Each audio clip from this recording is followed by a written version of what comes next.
എല്ലാവർക്കും വീഡിയോയ്ക്ക് സ്വാഗതം. ഞങ്ങളുടെ ഒരു അത്താഴമാണ് കാണിക്കാൻ പോകുന്നേ.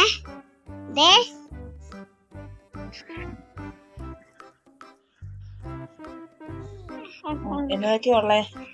കഞ്ഞി, പിന്നെ മുട്ട, പിന്നെ തോരൻ, പിന്നെ ചമ്മന്തി. തോരൻ ചിന്ന ചമ്മന്തി. എങ്ങനെയാ തോരൻ ഉണ്ടാക്കിയത്? പയറിങ്ങനെ ഇളക്കി. വീഡിയോ ഇഷ്ടപ്പെടുവാണെങ്കിൽ ലൈക്ക് ചെയ്യണം, സബ്സ്ക്രൈബ് ചെയ്യണം, കമന്റ് ചെയ്യണം, ഷെയർ ചെയ്യണം, ലൈക്ക് ചെയ്യണം ഒക്കെ. ബൈ ചാച്ചാ.